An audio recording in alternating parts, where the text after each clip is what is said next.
Hello. Hi, Sarah. You might be the only viewer at the moment.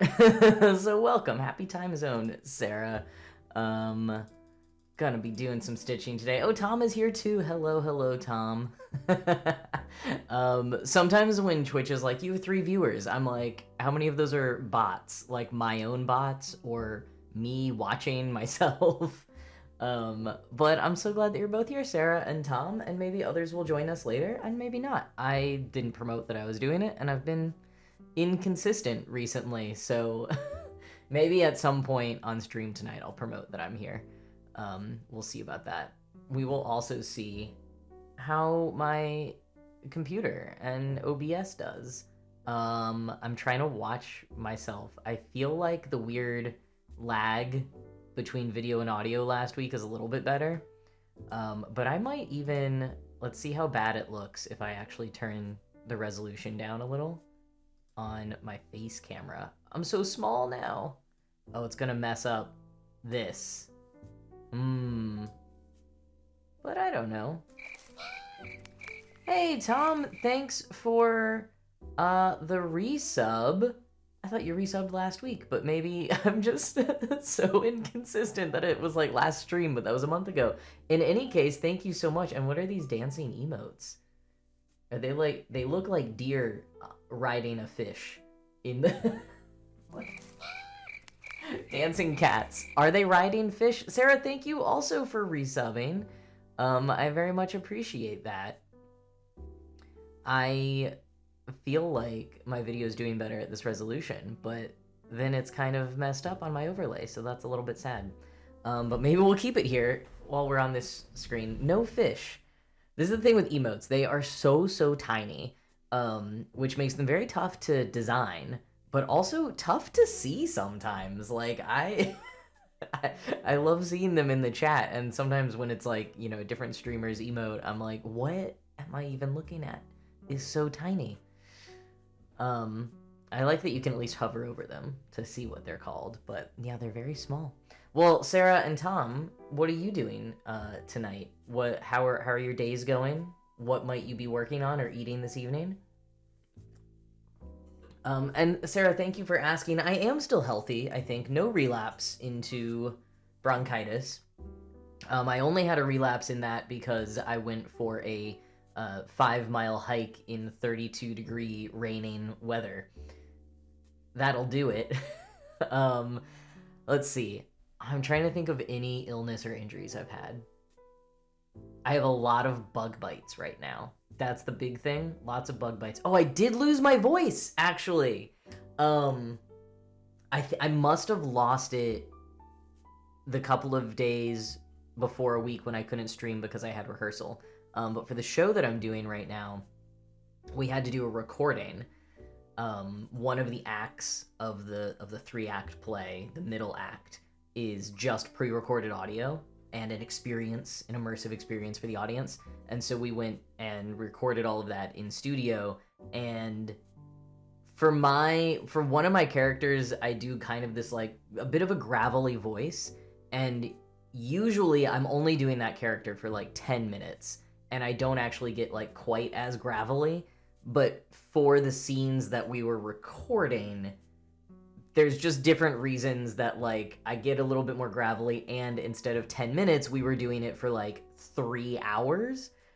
So my voice was totally shot. Like we got to a point later in the afternoon where I was just like, became very aware that I couldn't even do the voice I was trying to do anymore, and we had to like stop, and I ate some apple and drank some water, and my voice got back enough to finish the recording.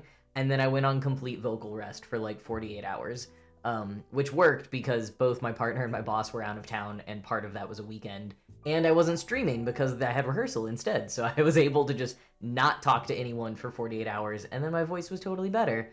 And I've not lost it again in rehearsals, because I think the like 10 minutes of that voice versus 3 hours thing is really the difference. I think it's okay to do it for 10 minutes. Yeah, it was a little bit nerve-wracking because I was like we started recording a different scene, and I was just very aware that my voice sounded completely different, and then I had to have a little chat with the director and make sure things were okay. But it was super fun. It was a lot of fun. I've never really done voiceover work with other people before, where you're all like, we were in this big room and we were all at mics like in a circle around each other, just like doing the scenes, instead of like just recording my lines, or like reading an audiobook where you read it all just by yourself. No one else ever does any other of the vocal work. And it was so fun. And I was like, how do I do more of this? I don't know how to do that, but it was really, really fun. And there were some parts where like we weren't even just at the microphone. We were also, because there's kind of like these fight scenes, and so they had us kind of like running around the room and doing different things and just sort of picking up whatever the audio picked up. It was pretty cool. Okay, let's see what you're all up to. Sarah's about to heat up some leftover chili verde with potato and then work on cross stitch. That sounds very tasty. I'm a big fan of green chili myself, having lived in Santa Fe for a bit.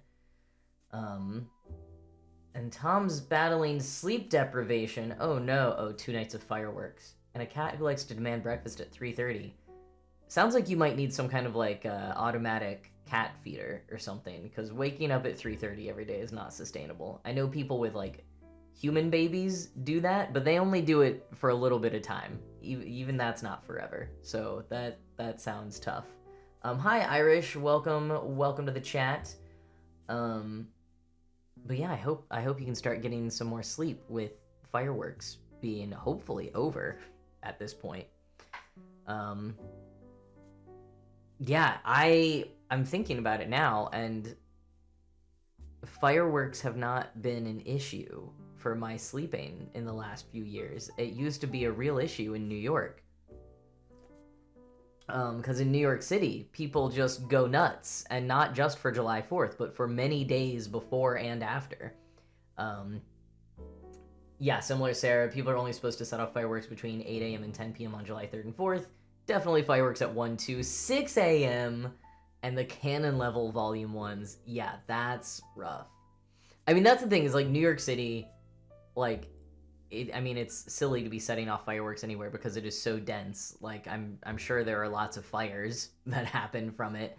And there's also so many, like, pets and babies and veterans and other people who, you know, don't like and shouldn't be hearing fireworks like that. So it's tough. But, like, it had always been a thing that there were lots of fireworks for many, many days before and after, going late into the night. But up until 2020, they did usually stop around midnight, even like 11 p.m. sometimes. Maybe on actual 4th of July, they'd go till like 1 a.m. But in 2020, I mean, it started so much earlier. It was like 2 weeks before 4th of July. Every night was like fireworks everywhere. And on actual 4th of July, I remember it being 4 a.m. and they had not died down at all. Because that was I don't know how much people remember in the U.S. anyways. Like 4th of July, people just bought all the fireworks. Like, firework places ran out of fireworks. There was some other ripple with it. I think part of it was that every town had canceled their 4th of July display, so then the fireworks stands put everything on massive sale because they weren't selling thousands of them to like every town. And so then people bought a ton of them, and also people were home and they were bored and they had pent up frustration and anger and all of that. And so it was just so many fireworks. And this was across the whole nation. But in New York City, it was really, really bad. And at least when I left in 2024, it had not gone back to the pre-pandemic levels of calm, like relative calm, that it had been before. So, yeah. Sarah, that's a very good point about that Venn diagram. I think we could say that for many things. Let's see, Irish Disney Nerd had first week of a day-long writing course today. So you were meant to be out of the house at 7:30. Sounds like that may not have happened. We will await the continuing saga, but that's very exciting to start a writing course. Yeah, I do remember getting a weather alert about how poor the air quality was after July 4th. in New York one year. I was in Dallas this weekend for 4th of July, and I went to a, like, organized fireworks show that was very, very cool. But about halfway through, I did start thinking, like, wow, the air quality tomorrow is going to be terrible. I mean, you could already see it in the sky. I love fireworks. Like, I love fireworks to the extent that I want fireworks at my funeral. That's like the one thing I know, like when I die. It's like in my unofficial last will and testament that, I mean, ideally I want a Viking funeral, but I know that's probably not going to happen, so I at least want fireworks. So, like, I'm very pro enthusiast for fireworks. And I'm worried about fireworks in a lot of ways. I get worried about fire safety, about, animals and people with PTSD, and about air quality and the environment with fireworks. So I'm very conflicted about them.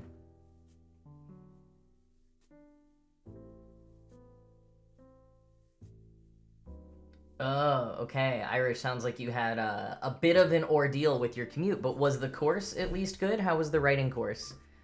Oh, and Tom's old lady cat can only do wet food. Wow. That's tough to be a caregiver for an old lady cat, Tom. I hope that she just maybe gets out of this phase of wanting 3:30 a.m. breakfasts, though. Yeah, I'd say that's a reasonable compromise, Sarah. Fireworks having a time and place, but not an entire city, setting them off for hours and hours on end. That sounds good to me. All right, let's get into the warm-up cross-stitch for the day. What are we doing here? Oh, that's a beautiful view. Everything's working here. This is exactly what I wanted everything to look like. Let's see if what if I just do this? Then I'm, like, very zoomed in, but, you know, that could be a thing. Hello.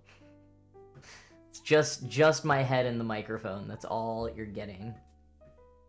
And where are we stitching? Come here, camera. Let's look at this. Ooh, there's like a weird reflection of something. Oh, it's like, is it my keyboard? Oh, I'm just seeing it through the Aida cloth. That's what's happening. Interesting. All right. Well, this is the cross stitch.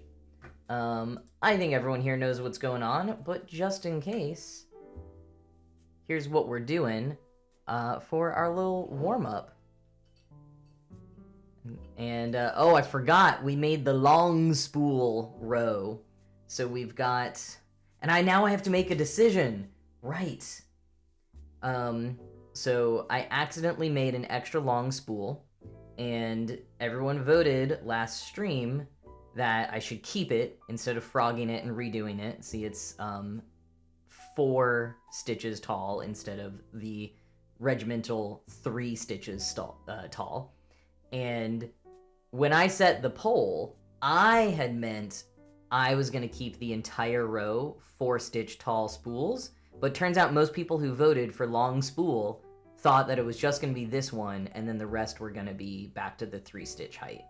And I think I actually want to do that, because we were talking about how, like, then when we look back at this, we'll always remember the stream when long spool started. So I'm just gonna have to, like, pay attention as I do this, because we're gonna go back to short spool. So let me thread my needle, and then I also think I just got a message that I just need to look at real quickly. Long spool should stand alone. She's different and she's proud.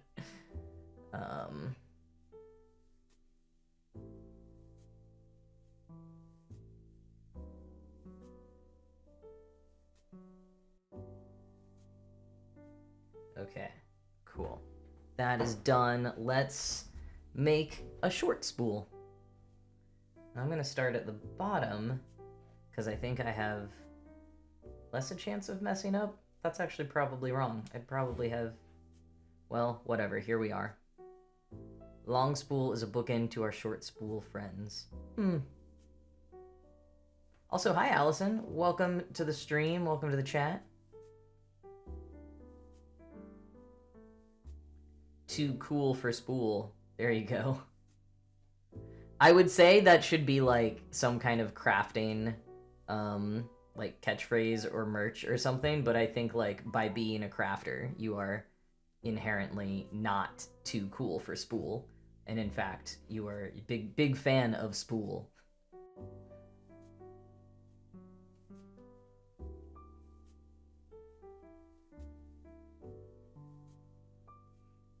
One, two, three.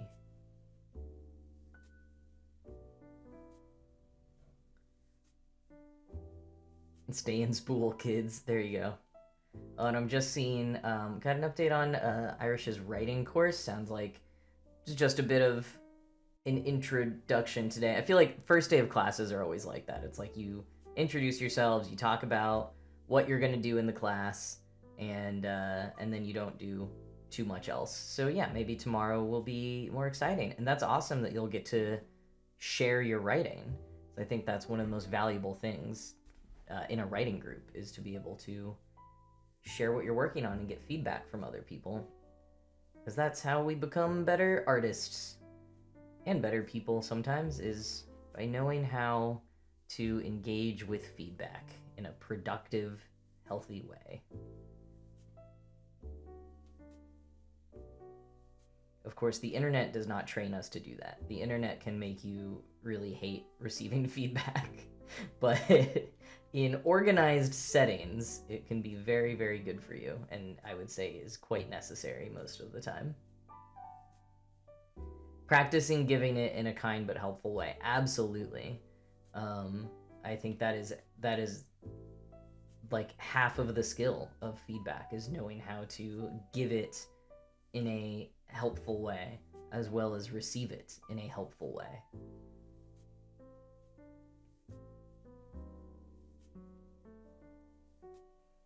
And I think in both, you just like a key element is removing ego, and like I don't want to say removing emotion, because emotions are important, but I guess definitely removing the ego and like trying to. Oh, you're all so right. I was about to finish it, but I made it long again. I'm gonna frog this one because everyone's right. Long Spool has to stand on her own. Thank you all for catching it. You caught it before it was even harder to undo. So here we go. We're just gonna undo Long Spool. Second Long Spool. Is this where we're going? Okay.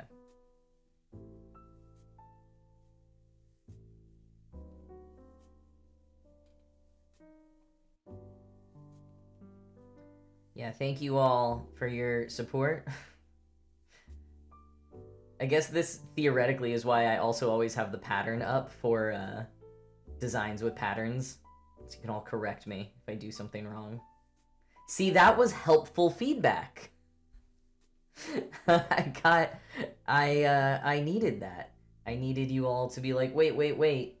You discussed what your intentions were, and this is not what you said your intentions with this project were. Therefore, we are helpfully pointing out that you may have done this in error.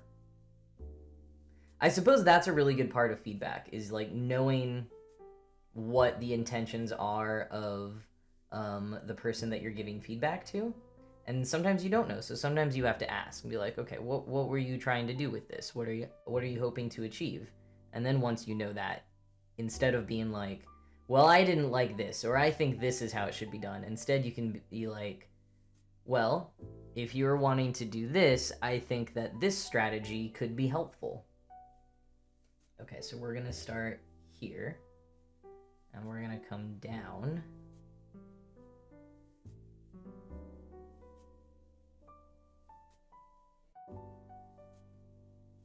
I can tell you're paying attention. I do appreciate that.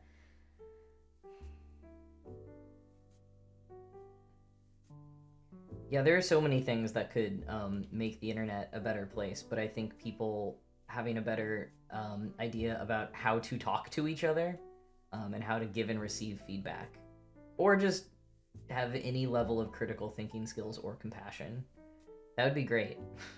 That would be great if the vast majority of internet users had any of those things. And I like to think that many internet users do have those things in their non-internet lives, but I think there's so much about the way the internet, the social internet, is designed that makes it hard for us to keep up that good behavior when we're using the internet. There's the anonymity, and then there's just like, I think the real sort of, I don't know, like pinball slot machine nature of social media just gets you into a weird headspace, where it can be tough to be your best self.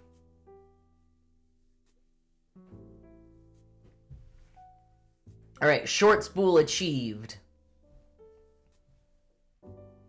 Let's flip you around. I did not mess up this other floss that I have saved on there for Tom and Sarah's resubs.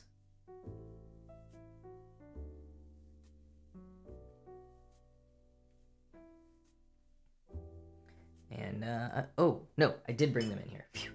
Since I was traveling over the weekend, a lot of my cross-stitch supplies are not in their usual places. So I had to bring them all in right before the stream, but I successfully did it, at least for now. If we're working on this and Wingspan, then we will be good. But if I decide to do anything else on this stream, then I might have to BRB to get some supplies. But probably we'll just do Wingspan. I had a thought at one point of if I wanted to work on the book tracker some more, which is what we were doing last stream, and I didn't quite get to finish it. And I've finished more books even since then. But maybe next week. Wait, next week? I think that we are now at the point where there are no Mondays in the foreseeable future that I should be missing. Because this week is dress rehearsals for my show. We open on Friday, which means no more rehearsals after this week. I'm not sure why we don't have rehearsal tonight. Kind of feel like maybe we should.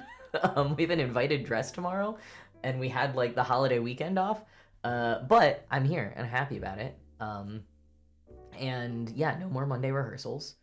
I also am not traveling until like November, which is amazing because I've done so much travel this like spring, this year so far. It's more travel than I have done in years and years and years, and probably the most travel I have ever done that I haven't been paid for.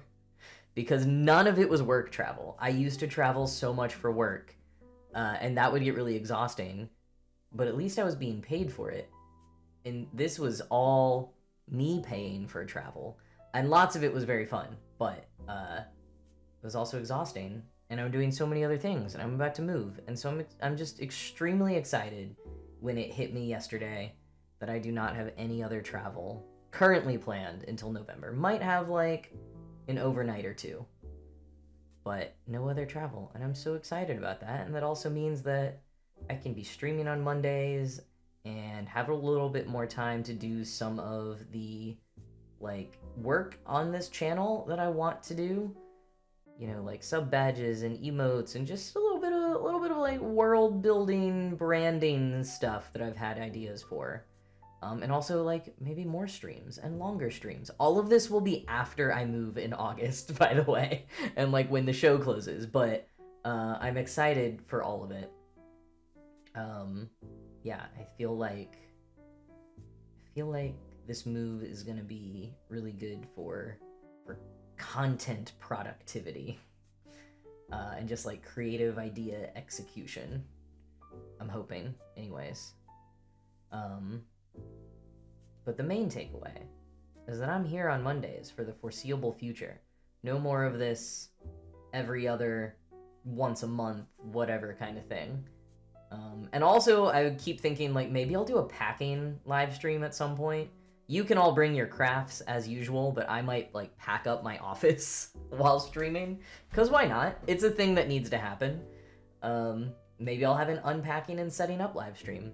That's actually, that maybe I wouldn't do, because I think that I need to, like, I gotta think about that one, and I don't think that'll be exciting. I think I can keep up with the chat and stuff when I'm packing boxes, even with my hyper-organized way of doing that, but setting things up, I think I might need a little bit more mental power and energy. However, if anyone has thoughts and suggestions for setting up my office at my new place, specifically, I guess in general, because like I know a good number of you work from home and are very like creative and have cool organizing ideas and stuff like that. But specifically for streaming, I'm trying to think about different ways that I can set my new office up for streaming. Like, I don't love parts of my background, so I'll definitely be thinking about that. I love my card catalog and my sewing machine. And my bookshelf is okay.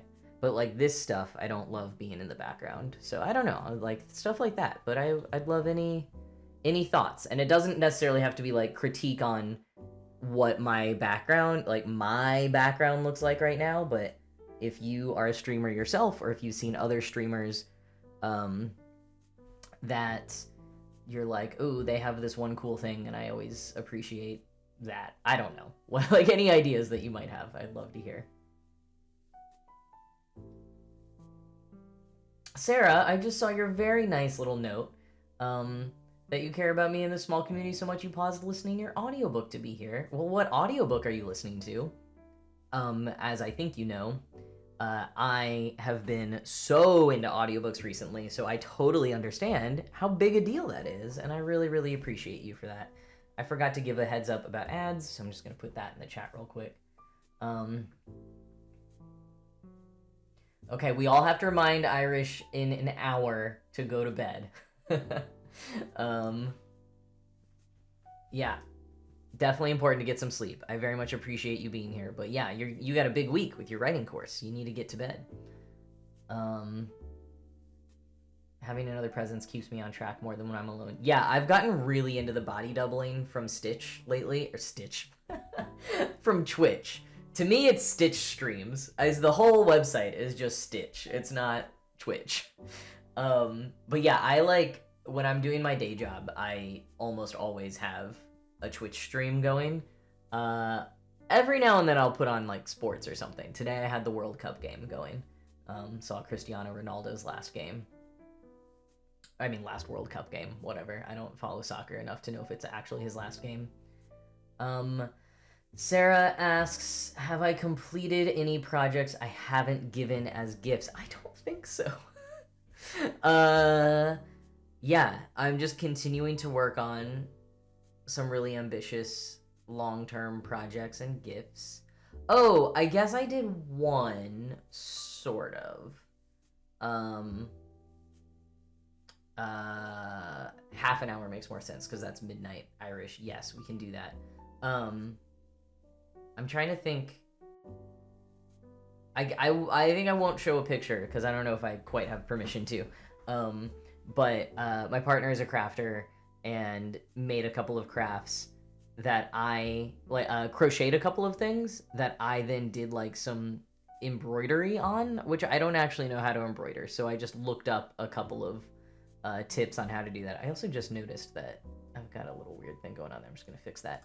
But yeah, so I kind of used yarn to embroider on top of crochet for the first time, which is something that we've talked about trying to collaborate on before, and it was really fun. Oh, that's why you were asking, because I could put finished projects in the background. Sarah, that is in some ways the most obvious suggestion you could have given, and something that has literally never occurred to me. I have like quite a few finished projects, especially from like earlier on when I started cross-stitching a few years ago, that I really like, and I used to have hanging kind of in gallery walls, and I have never hung too much art in this place because I knew this house was going to be a little temporary. Wow. Yeah, I'm gonna do that. That's a great idea. I do keep some projects, but I also think that you are right. I've gotten more into the habit of things as gifts in recent years-ish. But like I did the Our Flag Means Death flag in cross stitch. I have one that says like I am Knuff. This will really tell you the era in which I was cross stitching things for myself. Hi Hazel, welcome in. Happy time zone. I was asking people for recommendations of how to decorate my like office/streaming background, and Sarah gave me the very obvious suggestion of some of my completed cross-stitch projects. So that's what I'm going to be doing. See, this is why I ask you all for advice, because you frequently have such better ideas than I do. So thank you for that. And also, okay, so the audiobook Raven Song, which is the next in the Green Creek series by TJ Klune, I have heard good things about that.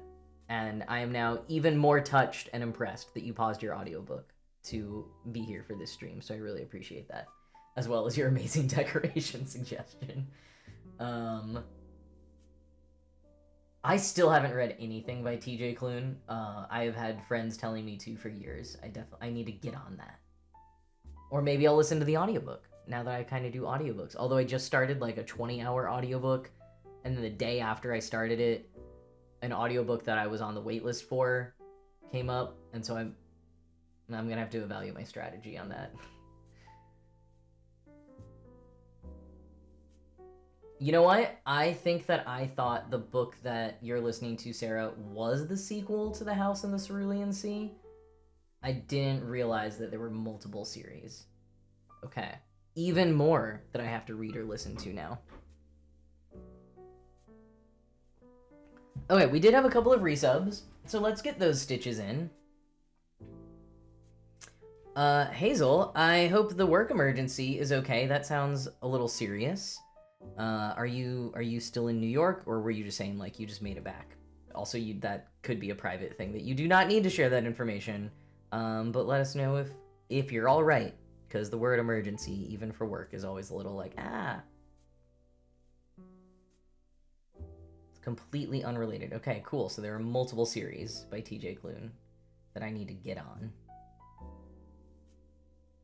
I also just another book that I've had on hold. They're all coming through now.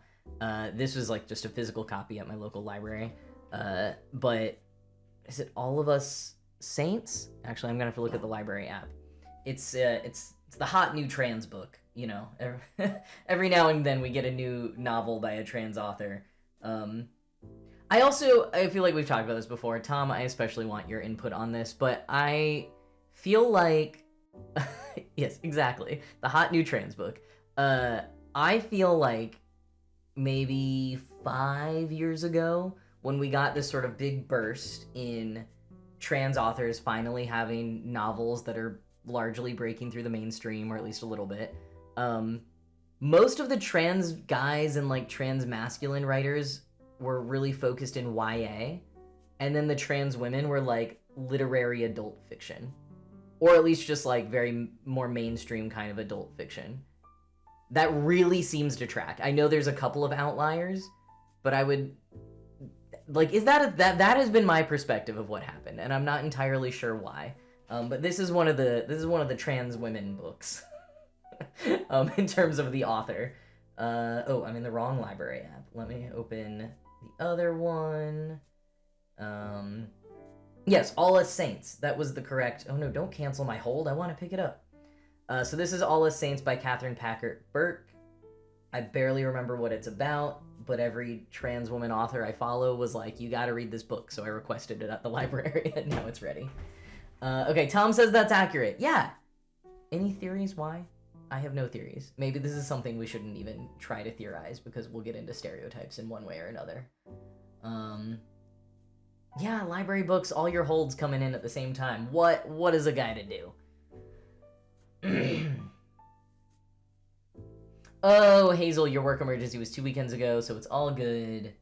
And that was about randomly being able to see the album release show and see the DeGeorges. That's very cool. I did not get to see the release show or any of the Downtown Boys shows, so I'm a little bit jealous, but I'm so glad that you got to. I did get to hang out with one half of the DeGeorges, so that was very nice. Okay, Irish is currently reading Uncharmed, which is the prequel to Rewitched by Lucy Jane Wood. Sounds like we got some real page turners happening in the chat right now. Whoa, wait, Tom, that's actually really funny that you wrote adult fiction before coming out as trans and now only YA. Huh. That's interesting. My memoir, I think, should fall into maybe like the new adult category.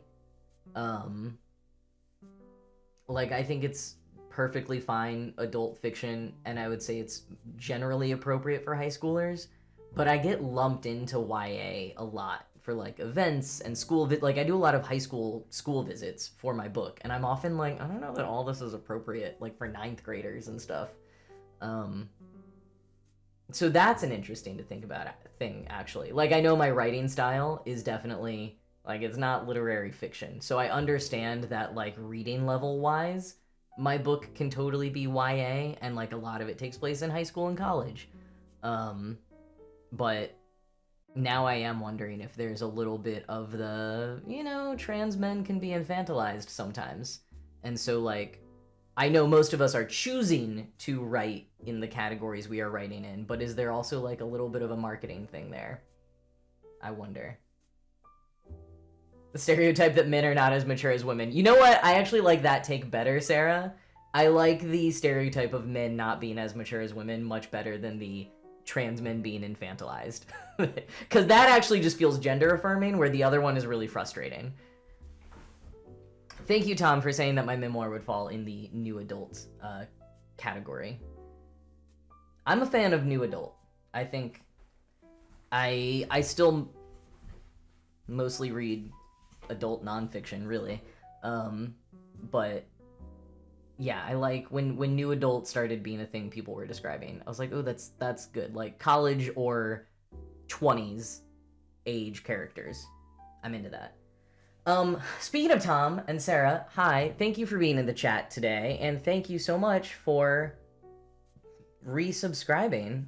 I'm trying to focus a little so you can see your resubscriber stitches. So here we go. One for Sarah. Thank you so much for subscribing for so many months. And thank you as well to Tom. Here is your resubscriber stitch. You are both helping to support this shelf of spools as well as this channel, and I very, very much appreciate it. I like that, Tom. It's like, YA gives you a chance to live through the teenage years you never got to experience.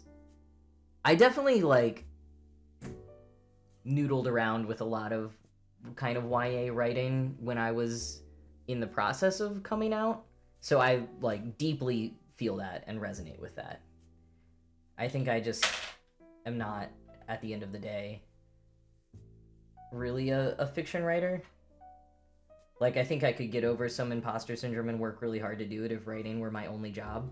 But it's not the writing that comes naturally to me anymore, which is weird because I did so much of it growing up. But, yeah. Okay, Allison's theory.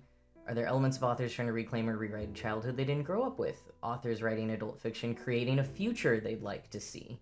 I really like that theory because I tend to, I think that sometime in the last, like, 5 to 10 years, I stepped a little bit away from YA, like, books and TV shows and stuff in my own, like, personal enjoyment and, like, the emotional resonance I felt for them, and I was really gravitating towards stories of people who were older than me. So, like, I think you could fall into one or the other, and I think I'm liking to see the creating a future that I would like to see kind of thing. Which also reminds me, very important update for Tom, which is that I have finally started watching Heartstopper. I am in season 2. It's been a few days since I've last watched it, so I don't totally remember everything that's happening, and also there might be spoilers if I try to describe it. But yes, I am watching it. It is very fun. And apparently the 6th one is coming out tonight, right? Because I just saw there's a midnight release party happening in my area. I was like, oh, I don't think I read all 5. I read 2 or 3 of them, I think. So I will not be going to the midnight release party tonight. But very exciting Heartstopper stuff happening.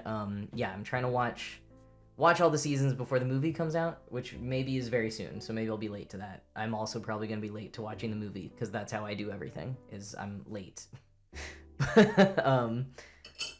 Where did all my needle minders go? I've got a shortage of them. They must all be on work in progress projects right now. But I'm going to start switching over to Wingspan as we talk about media.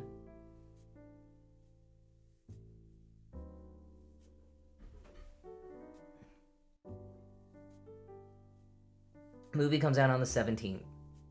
Yeah, I might get there then. Although I do still think that it's unlikely I watch it. Well, is the movie just like dropping on Netflix? It's not going to be in like theaters, right? If it's just on Netflix, then probably I will watch it. Like if I have finished the episodes up until then, I will probably watch it pretty close to the 17th. Also, Ripples, welcome into the chat. Yes, I didn't know that until recently either. There are 5 volumes and I think a few extra, like, little ones, and the 6th one comes out tomorrow.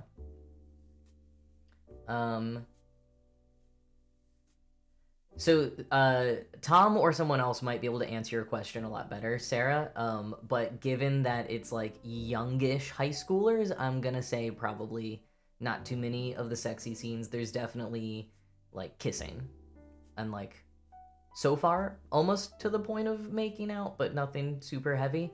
I don't know if you've ever found the doesthedogdie.com website helpful. It can go a bit overboard, but if you're not familiar with, I think it's just called doesthedogdie.com, and it has, like, every TV show and movie, not every, but like a lot of them, and it literally just lists out like anything that could be a potential like content or like trigger warning for people, and so I think I have not looked at the Heartstopper one or if Heartstopper's even on there, but I bet it would walk through all of the warnings that you might want for what would be comfortable for you to watch. There are sex scenes? Wow, I have so much that's ahead of me in this experience. Yes, it does sound like that, but Sarah, the website does, but I think it like gets super detailed. I'm trying to think of a good example of like a arguably minor thing that it warns against, but like it gets into the minutia on that website. So your mileage may vary, but could be worth checking out. Like, not even just for Heartstopper, but if it's useful, it could help you for many other scenarios, many other movies. Yes, that does make sense that they would not get into that until a few seasons later when they're older. They're younger than I remembered. I think we were several episodes in before I was like, wait, Charlie's only in this grade? What? That's wild. I definitely thought they were a bit older. I read the first couple of graphic novels like right when they came out, so my memory of what all happens is not super strong. 14, that is baby. Do you want to focus at all, camera? Let's see. Maybe like that? That's pretty good. And if I can stay like right here. Cool.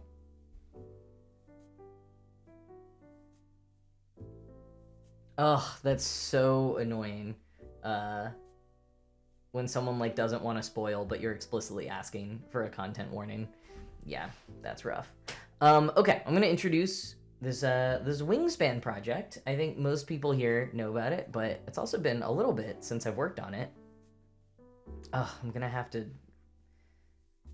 do the floss thing. Okay, so Wingspan. It is a tabletop game. Hi, Joe. Yes, first stream post long spool. I'd show you the short spool, but I literally just set it down and I don't want to get it out again. Maybe later. You'll see. You'll see the post long spool era has truly begun.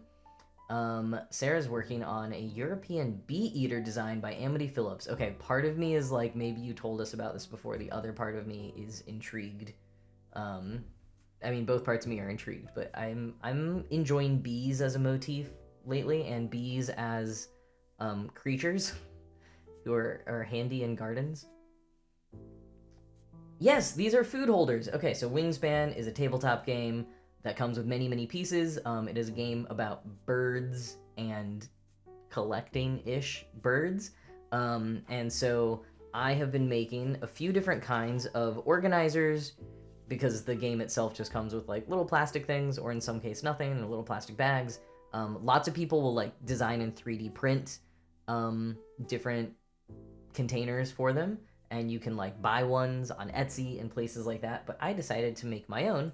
So one thing for the eggs in Wingspan, I've got this little canvas bag, and I have been putting this bird that every stream I forget the name of, something flycatcher,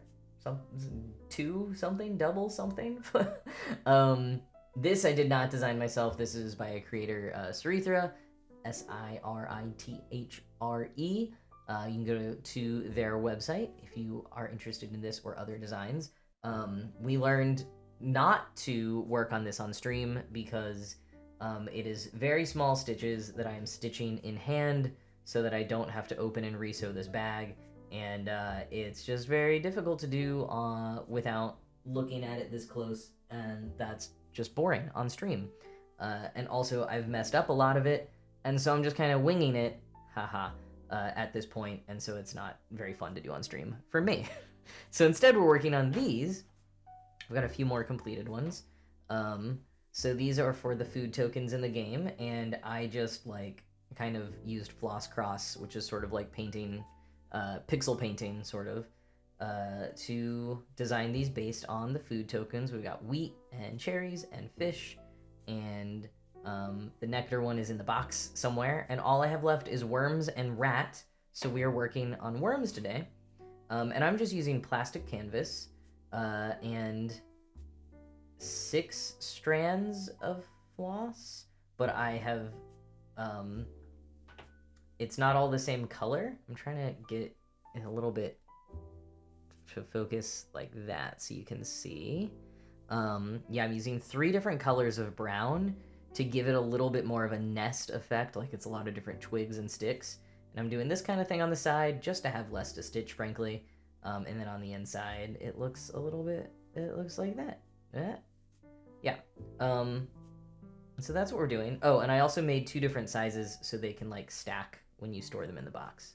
So we're gonna keep working on the worm today. May or may not actually get to the worm, because I think, so I'm trying to remember. Joe, who has also corrected me, I see now on the bird, it is the scissor-tailed flycatcher, gave a great suggestion when I was working on one of these earlier, because I kept messing things up. And I think what I had been doing was I was trying to do the symbol first, and Joe was like, why don't you just do all the background first? And then I did, and it was much better. Or it was the opposite of that. And I don't fully remember. I remember that whatever I was doing, I kept messing up, and then Joe suggested something and I tried it and it was way better, but I don't remember which that was. So Joe, if you remember, because we're gonna finish the sides of this one and then might need to get into, well, and then yeah, hopefully tonight we'll start on the bottom part. The center first would be better.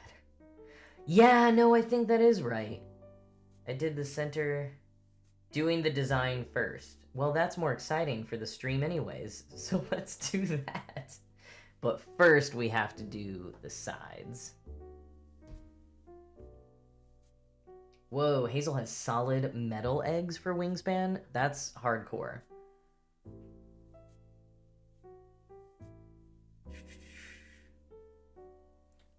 This is also slightly a gift, I will say, Hazel, so like, you know, free idea for the taking if you want to do a similar thing for your friend. I guess I could, like, I don't know, maybe sell the designs I made for the food tokens, but I feel like they're pretty much just, I'm trying to work on autofocus as I talk. I feel like they are pretty much just the Wingspan food tokens, so that doesn't feel like the first pattern I need to try selling. Yeah, you're so right there, Joe. So I'm glad you were here tonight so that I could check my memory on what it was you actually told me to do, because you were right. Okay, so let's try to find... I have so much floss in this bag. 801, I need one of those. 869, yes please. And then 938, I think this is correct. Let's look at my sticky note. Yes, okay. Oh wait, but I don't want these extras. I want them on bobbins. What am I doing? Okay, so really I want that. 869, 801, and 938. Okay, and then I get into the annoying thing of, are they the same length? So what I am doing for the blended threads is, oh, and I need the bigger needle. Right. I'm doing one strand of each, but then because I like to use loop start method, I'm gonna be folding them all over, and then I will essentially have 6 strands that I'm going to be stitching with, because this plastic canvas that I got is roughly 10 count Aida, so there's like 10 stitches per inch roughly, and so you want a bit more floss there than you would for 14 count Aida, when you would usually be stitching 2 strands. Okay, so we did 869, we'll set that aside. 801, is this? Nope, okay. Oh no, oh, this is the really short floss that I keep being like, what am I doing with this? Cool, great. 1, 2, 3, 4.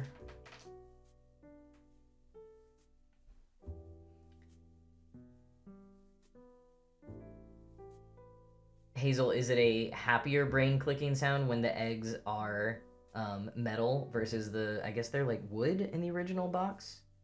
Maybe they're plastic.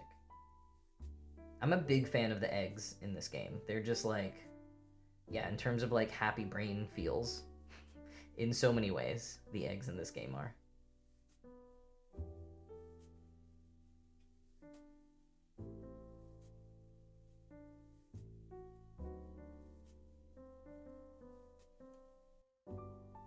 Okay, we got 801.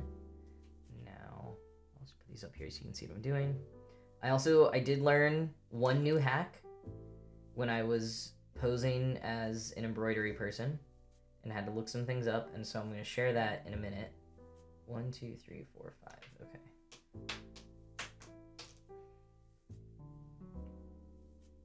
And maybe some of you already know this hack, but I'm going to share it anyways. I was excited to share it on stream.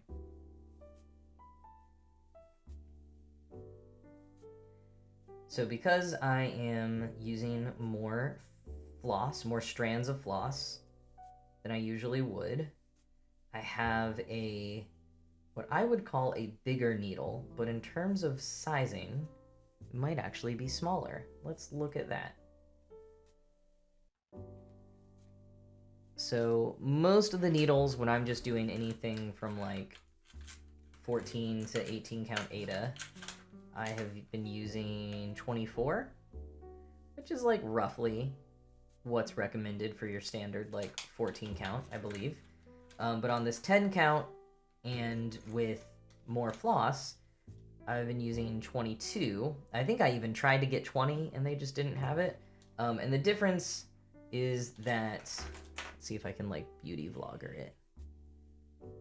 Okay, so this is the 22. It's got a bigger opening than the 24. There's some floss fuzz in there. I'm trying to give you a good look. Come on, autofocus. Oh, we're up here. Okay, you can like almost see. I guess it looks really close. But the one on the right / top is the 22, and the opening's a little bit bigger. So that has made it easier to thread the floss, but I recently learned a floss threading hack. Also just realizing that I have put a lot of my floss into my like discard pile of floss. So we've talked before about this cool device, which is a floss threader. And that can be very helpful. This, you put your like floss through there, and then you put that through the needle, and it pulls through. So some people have a little bit more trouble getting their floss through their needle than others, and this can be very helpful. I presume that it can also do many other things based on the fact that it has other things on there, but that's the only function I know. But if you don't have one of those, I think they're pretty cheap to pick up at a craft store. I got it when Joann's was going on a sale, so it was probably like 10 cents for me. But another thing that you can do is take a piece of paper, and you're gonna cut off a small piece of it. And I frequently go the wrong direction with this, but I think we're gonna just like cut like this. I think this will work.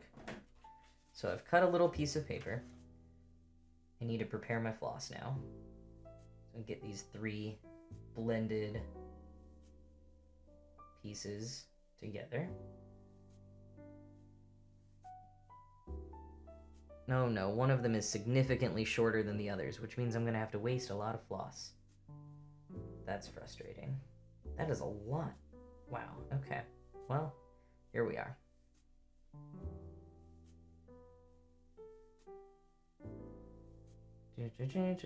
Okay, where's my embroidery scissors? Cut that off. Okay, so I've got my 6 strands of floss, and to make it a little bit easier to get 6 strands through this small eye of the needle, I'm going to use this piece of paper. And I'm going to fold the paper, and I'm going to put the floss inside the folded bit. And yes, okay, I keep forgetting the correct way to cut it, so it actually needs to be quite a bit shorter in this direction, so that it can fit through the eye of the needle. So you put the floss inside the paper, and then let me see if I can get it to focus again. Come on, camera, focus on my hands. There we go. So we're gonna put the paper. Oh, paper's still too big. Okay. That's apparently the hardest part, is getting the paper short enough to fit through the needle, but also to fit the floss in it. And I was doing this with yarn when I was embroidering on some crochet, and it was very, very helpful. I think once you have like figured this out for your workflow, it's really easy. I'm just like fumbling around a little bit here. All right, so we've put the 6 strands of floss in this little folded piece of paper. We put the folded piece of paper through the needle, and we pull, and bam, we have threaded our floss super easily. So I saw this in a YouTube video when I was learning how to embroider on crochet, and it was, I mean, there were a lot of helpful tips on embroidering for crochet, but that was also like, wow, this is one of the most useful hacks ever. Yeah, Tom, exactly. It's if you don't have your threader on hand, maybe you're traveling, if you don't have a threader, if you misplace it, or if you just prefer this method, which I think I slightly do. It felt a little bit cleaner to me than with the threader. I feel like I'm always like yanking at it so hard, which is probably my own user error. But apart from the fact that I have trouble cutting the paper to the right size, I really like this. Or if the threader breaks, which I always feel like mine's going to. So yeah. Oh, metal eggs are more for Wingspan. That's like the dragon one, right? That would make sense. Okay. Let's see if I can just like settle in to a place and get the camera to just be exactly where I want it to be. If I just settle in here, and I'm just gonna like lean over and stitch. Okay. I've got 6 strands doing the loop start from the front. Okay, maybe this is not working. Maybe I do need to be zoomed down a little bit more because I keep moving everywhere. Just keep moving around.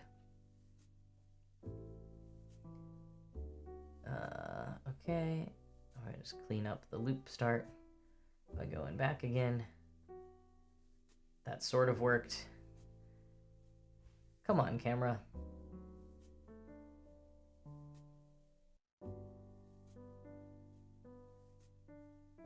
The autofocus always looks so much better than manual, but then when it doesn't work. There we go. Okay. And we're gonna go back up here again. And we're just making these sides of the nests look as decent as I can. And make sure I'm covering the back. Pretty much except for where I had to restart. That just happens.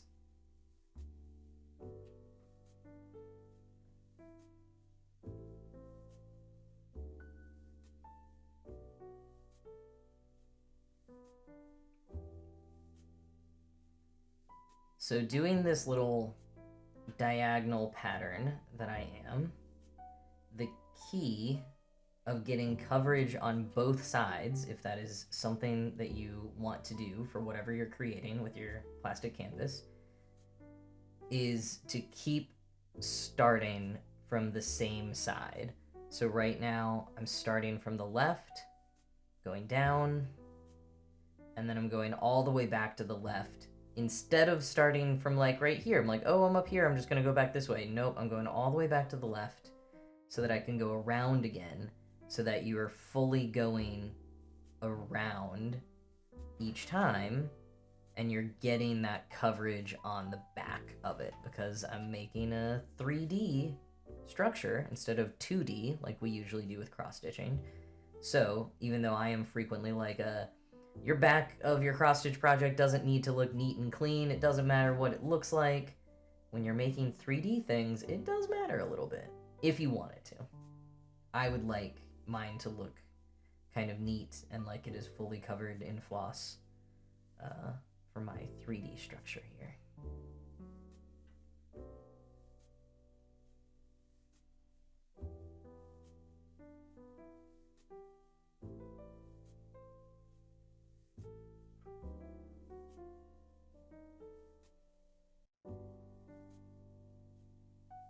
And I'm alternating the direction that each square of diagonal stitches is going, just to make it a little bit more interesting, I suppose.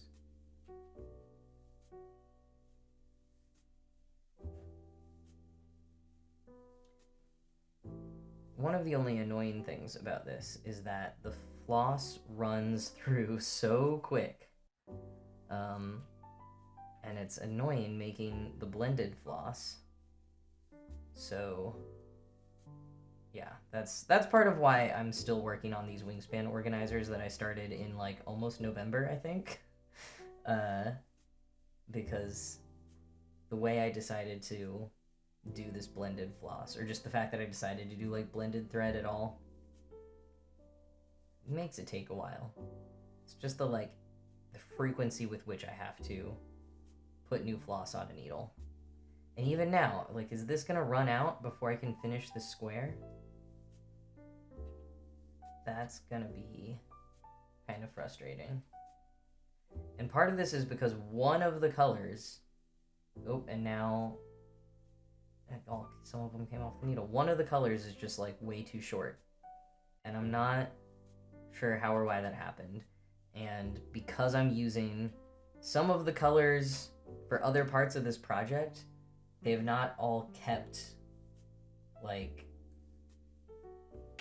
They obviously haven't kept all at the same length, but they haven't kept...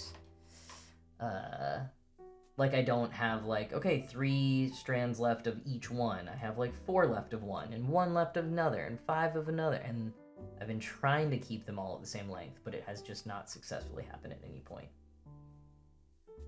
How does it translate when doing the X's?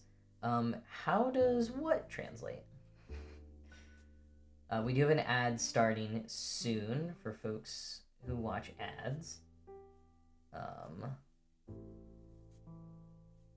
gonna I'm gonna get a little bit of clarity on Sarah's question. Try to finish this up, and then potentially, I don't know, should I do like some kind of break for the ads? I keep thinking I will do that at times. And apparently this piece of floss is not gonna make it to the end of the square. Keeping both sides looking nice when I'm doing the X's. I attempt to. It does not always work, and I would say the strategy also is a little bit different. Or like, this one is a full strategy of realizing that I need to like completely wrap it around each time. For the X's, it's a little bit more just normally how you would try to stay neat and clean. Here, I can pull out some of the completed ones, and you can tell me. Like, here's our fish, and that's kind of how the X's look there. And so it's like, you know, it's not as clear. It's a little messy here and there. But like, it doesn't look, there's no like gaps anywhere. And I think it looks all right. Not as clean as that, but I think it looks okay. And there's the cherries. The back stitching for the cherries, a little bit harder to keep looking neat, but yeah. Thank you. Thank you for saying it still looks nice and neat. I appreciate that.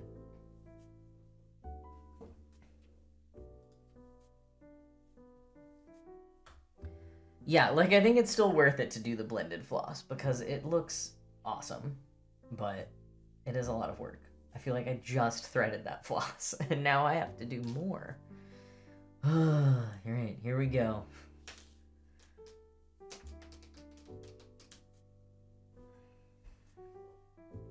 Hazel, that's a lot of trips. That's a lot of trips you're taking. I was in DFW yesterday. Today? No. We landed back home at 2 a.m. So there was a brief minute where I was like, wait, was I literally in Texas today? But I was not, because that was a layover when I was still somewhere at midnight. Thanks for being a fan of the sides of these. I am too. So yeah, the work will pay off. I'll be very excited that I've done it. And I enjoy the stitching part. I do not enjoy the getting more floss out part. For whatever reason. That is the thing that has just really bugged me during this whole project. It does feel like waiting in line for a roller coaster for 45 minutes and then the ride is 2 minutes long. Also not convinced that the right color is on this bobbin. I think at some point I threaded a different color on here, or put a different color on this bobbin. I'm not going to worry about it now, but I do think that that happened at some point.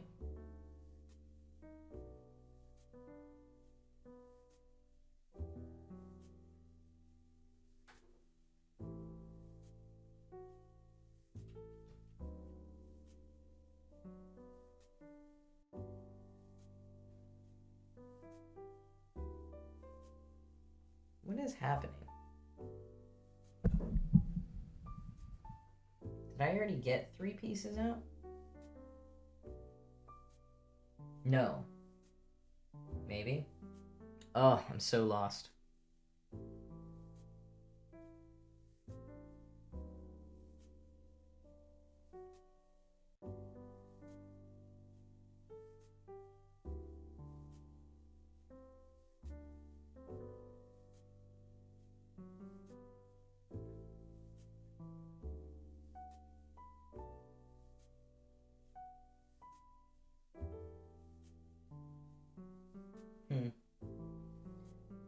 I'm not entirely sure what happened here. Oh, is it just that I was... No, where does this belong?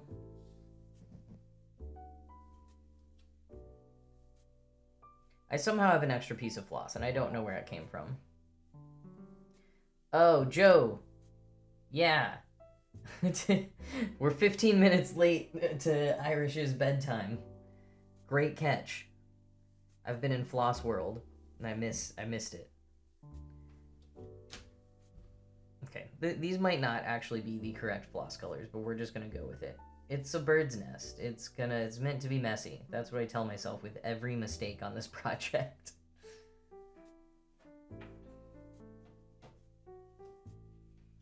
I'm going to say that Irish maybe went to bed because we are not hearing from her.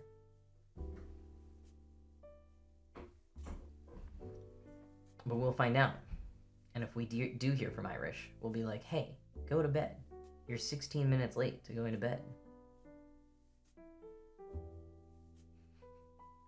Birds are famously orderly when they're making their nests. Oh no, I've been so misled.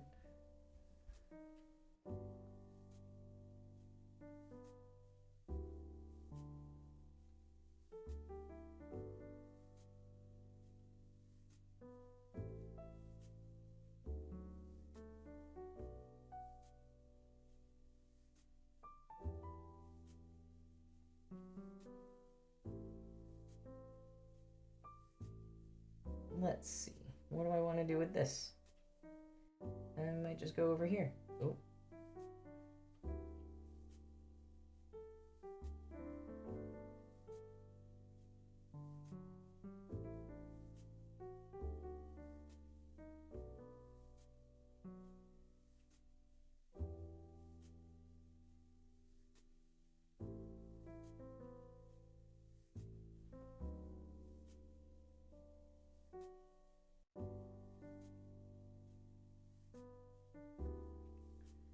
I checked in a little bit earlier, but I think some of you weren't here yet. What is everyone working on tonight? Or what generally do you have going on? Hazel's close personal bird friends build exact and precise nests. I feel like Woodstock from Snoopy, from the Peanuts, was a pretty, like, precise kind of guy. Like, when Snoopy got him that new birdhouse once, and he decked it out like a jazz lounge. That is not the kind of nest that we are creating here, by any means.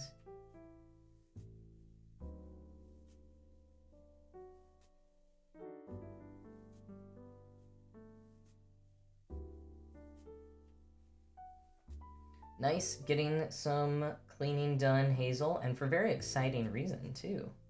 Tell Ren I say hi when you see them. Have I seen pictures of pigeon nests? Oh, yeah! Pigeon nests are so funny. I was gonna make a video about that at one point. Just like a short video showing like pigeon nests in New York City.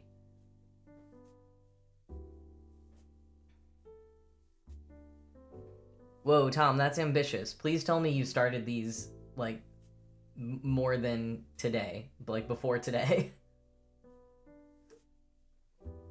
Joe, I am also gearing up for that, and that is a reason that the stream will be ending pretty much right at 8 o'clock tonight. Because I think I want to watch the game. I have not really been keeping up with the World Cup this year. I did go to one, like, viewing party. A cool theater around here did a like free viewing party, kind of sponsored by the city, or maybe the city got a grant from.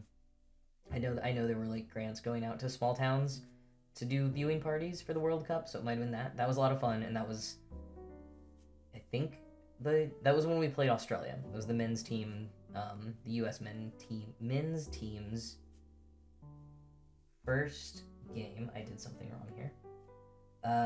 But yeah, I've not super kept up with it, but now that our men's team is doing well for the first time in like forever, I'm like a little excited to watch. Also, as I was saying earlier, I'm like done with all my traveling, and after this week, I won't have rehearsals anymore, so I like have time to pay attention to the World Cup.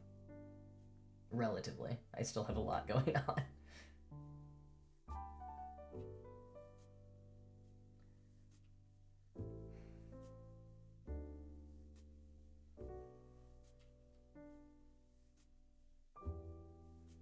I don't think I heard about whatever happened in DC. I'm so out of the loop these days. Oh, good. Tom started before today. He did start one yesterday. Well, I believe in you. Since they're gifts you may not want to say, but if you feel like sharing, I'd love to hear what you're doing for them. Oh, the pigeon nests, Sarah. So, yeah, I'll sort of reiterate what Allison says because I don't know too much more. But basically, even though we think of pigeons as being city dwellers, one of the reasons they like cities is because they were originally cliff-dwelling birds. So all of the, like, concrete and stuff in cities is similar to their natural habitat. I forgot the reason why their nests barely have anything to them. It's like it's related to them being cliff dwelling, but I don't remember like why exactly that is. But it is really funny if you like were to search pigeon nests. You'll see some very funny images, and they are all real. Well, I can't guarantee that what you find will all be real, but if you see something that's like, no way, it is likely that it is true. Ah, okay, Joe, yeah, I'll have to look into that. That sounds unfortunately typical. Great. Yeah, I mean, I have a lot of complicated feelings about patriotism. I am literally acting in a Revolutionary War era play right now. And I also, like, I love U.S. history. I've very strongly considered getting my master's in U.S. history. That's one reason that I didn't just, like, up and move to Canada. I mean, not that I, like, quite was logistically able to, but when everyone's like, leave the country, and I'm like, yeah, career-wise, like, if I want a higher degree in U.S. history, I feel like the U.S. is the place to do that and not another place. So I have complicated feelings about it, but I think a lot of what I like about the history here is not like positive. It's a lot of just like explaining why we're as terrible as we are. And if you look at history, you find a lot of answers to that. And a lot of like parallels and warnings to what's happening now. And I feel like in New England, a lot of the America 250 like events that you can go to and discussions that are happening are very much in line with that. It's very much a like, let's interrogate our history, let's bring that revolutionary spirit back against our current government, and like sort of harnessing that kind of energy about America 250. And then I was in Texas this weekend and was reminded what most of the nation is doing for America 250 and their relationship to the country. And I was like, oh, right. Yes.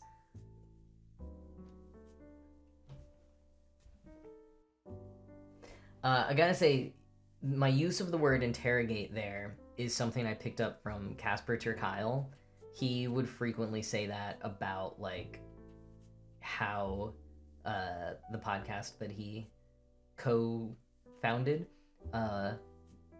which was called Harry Potter and the Sacred Text. So Casper would talk about like needing to still interrogate the text of Harry Potter and the context around its author, and not just like celebrate it and enjoy it without critically thinking about it and holding it to account and that kind of thing. And so I feel like the use of interrogate I really picked up from Casper saying that. I really like that usage of it.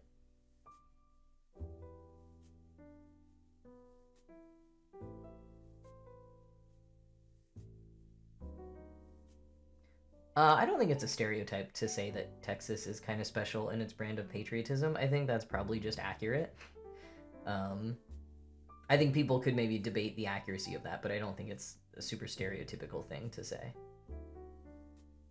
I mean, I think one way that Texas is special is that it has a lot of like rah-rah America, but it's also very rah-rah Texas, and like Texas being independent and a republic and all of that, which doesn't quite seem to mesh with the American pride thing in the same way that so many people like bringing Confederate flags to Independence Day events, and it's like the Confederacy was like barely a thing, and the whole point of it was breaking away from America. So what are you trying to say here? Like, what are you doing here?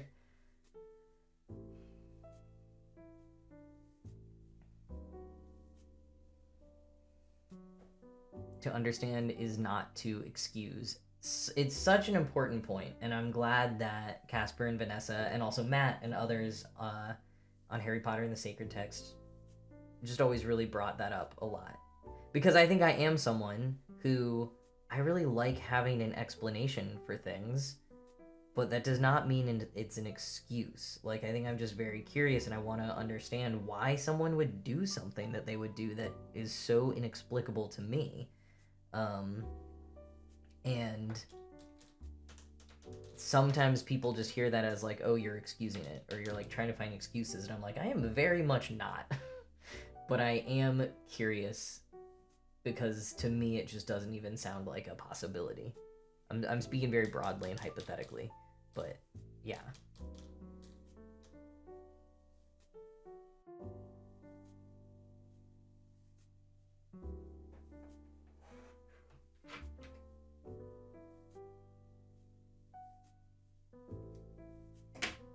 Okay, the good news is one floss color has started a whole new section of, like, I finished 6, and so now I get to start a new one. This one only has 1 left, and so I can make both of these the same length as this one, I hope. And then they'll all be the same length for a bit, and that will be very nice for me.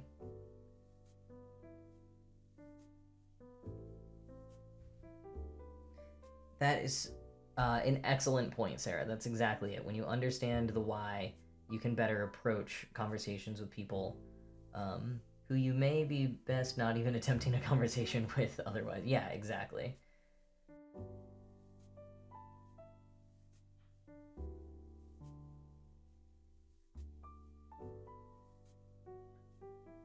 Ooh, and Allison also makes a great point of, you can see, like, can help you see the warning signs earlier if we know a little bit more about the why of things. Yeah. I think, like, you know, we sometimes stereotype the kinds of people who might do not great things. Not great is a terrible way to put it. Who do harmful things.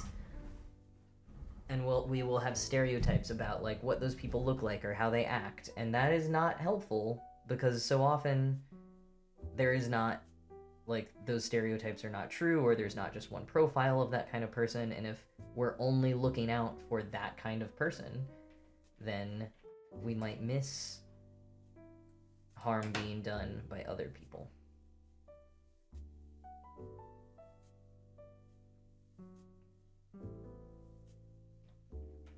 But anyway, I'm gonna cross-stitch a worm. Actually, not even cross-stitching a worm yet. These sides are taking forever to do because the floss is so short. One more short floss, and then we'll get a long floss. It'll be like long spool. We'll be back in our long spool era. Yeah, just us here solving the world's problems while cross-stitching. If only. Long spool summer. You heard it here first. This is long spool summer. I'm so into that.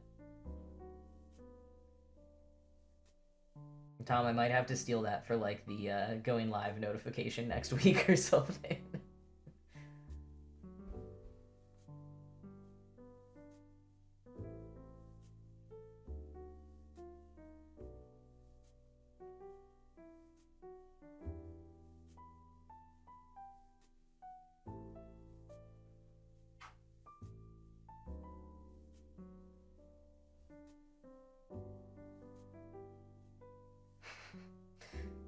Yeah, this post-long spool era, you know, it's really just gonna color everything.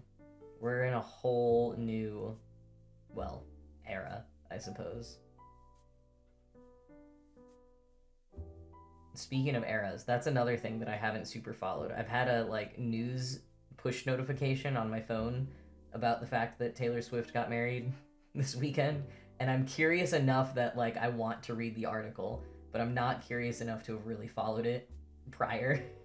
Which kind of makes me even more curious because I'm like, I somehow heard very little about this, and now I want to know what happened. I want to get the updates.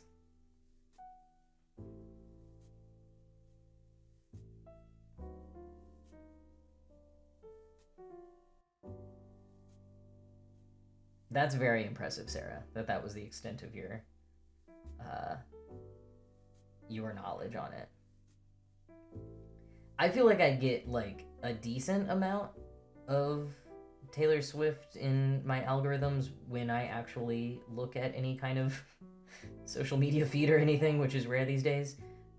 Because like not only did I have so many people that I am like mutuals with who are Taylor Swift fans, and like I enjoy her music sometimes as well.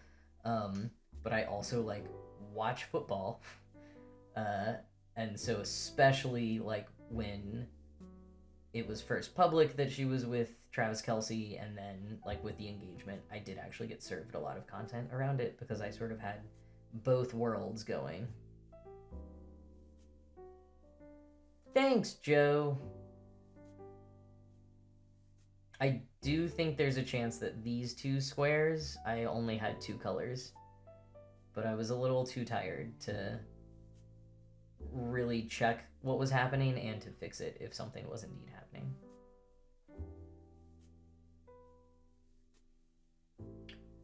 That's also impressive, Deoxyribo, that you saw one post and then nothing more ever again.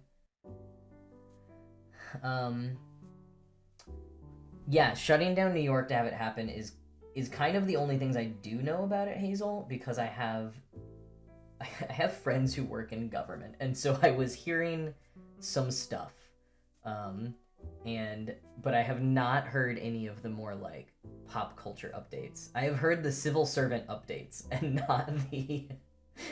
not the like popular magazine updates about what happened. And I'm kind of curious because it also just seems like, I don't know. I feel like she could have had a like really beautiful outdoor wedding or something. And I'm sure that Madison Square Garden has a lot of really special meaning for her, and probably was a lot easier to secure in some ways, which is a large concern. But just is not what I would have picked for my wedding. And I'm sure Taylor Swift really cares about my opinion.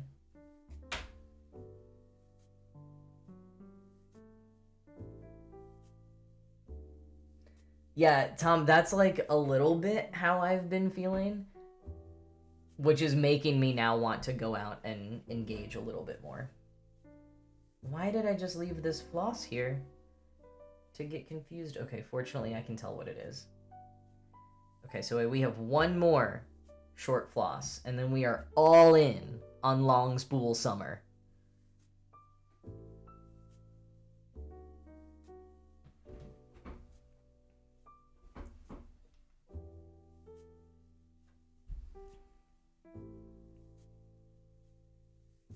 That's a true point, Sarah. I guess I was envisioning that like it would be a a small invite list, but why would it?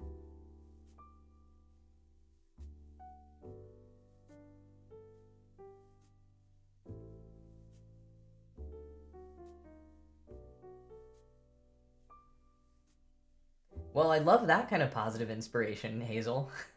Positively impact a town due to your wedding. Like even just having had that inspiration from her wedding means that her wedding had a little bit of a positive impact on people, and maybe one day you will, Hazel. I also am not sure what that would mean, but I like the idea of it a lot.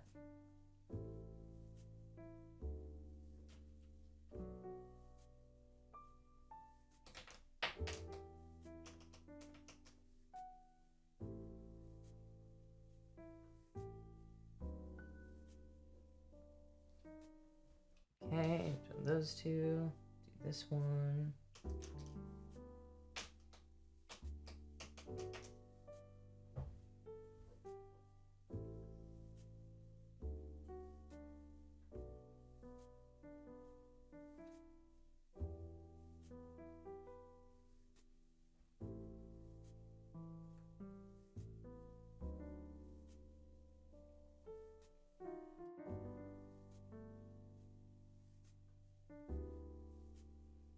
Great points from Tom and Sarah in the chat about celebrities with small weddings are the ones you're like, wait, they're married, and they're also probably the ones who have longer, healthier relationships.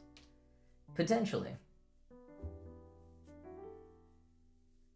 I feel pretty confident about Taylor and Travis for no reason, really. But I feel like it's probably gonna last. Ooh, maybe we're already at long spool summer. I think I might have misunderstood something before, but what a happy accident. I'll take it.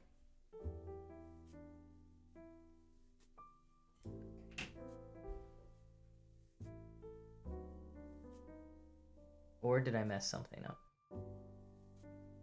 Always so possible.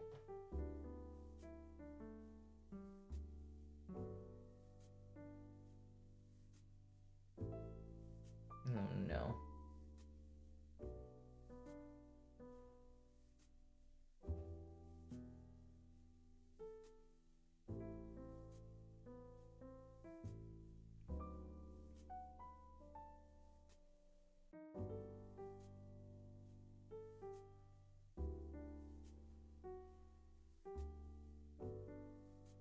Oh yeah, those are cool ideas, Hazel. Of like, yeah, helping out local businesses with an enormous catering order, or having people be able to come eat for free, or a wedding concert, wedding protest. I'm sure that's happened, but I would love to read some stories about that. I guess there was the engagement protest of a sort that happened on the Empire State Building last week. I don't know how much that was a protest as it was like a art or influencer stunt, but it was an engagement.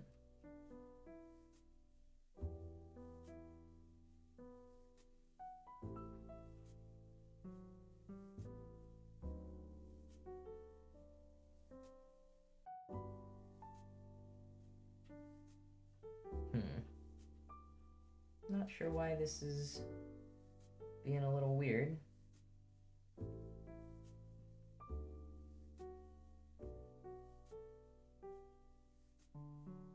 But maybe we'll make it a little bit weird on the back. And we'll just go with it. Just having some like uneven floss stuff happening. And I'm not entirely sure what the cause is. As we were saying, sometimes if you know the cause, it can be easier to solve. And that's not putting, like, it's not excusing the problem, but it is helping you solve it.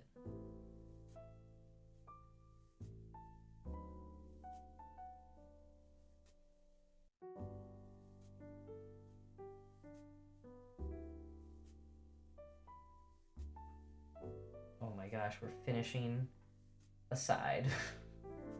This is the first full side that we have done tonight. Wow.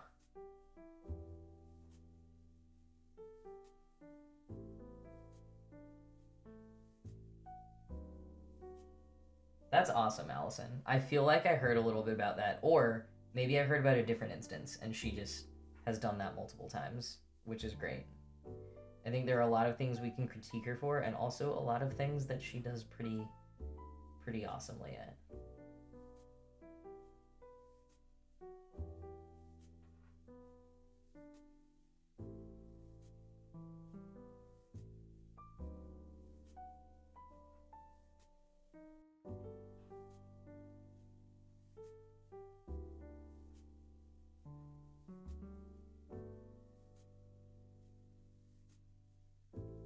All right, let's do a little check-in.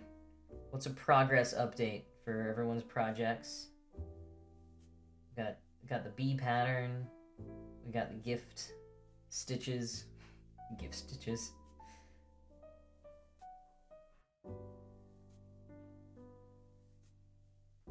My project is slow going, as you have all seen. Picking up a little bit of speed right now. This has been much more slow going tonight than I thought it would be. Hazel, you're just gonna have to wait and see. It's gonna be a surprise for all of us. I say completely earnestly. Okay, Sarah's doing a flower. That's part of the pattern. Tom's halfway through the metal part of the floppy disk cross stitch. That's very fun. I feel like I've bookmarked a couple of patterns with floppy disks on them. I'm a big fan of the floppy disk aesthetic. Allison is doing a tremendous amount of laundry. I will be folding some laundry post-stream, so I'm in solidarity with you there. Just a smaller amount, though. Not a tremendous amount this time, but boy, have I been there quite regularly. Deoxyribo's also doing laundry. Wow, it's laundry day for all of us. Okay, Hazel's gonna work on cleaning soon.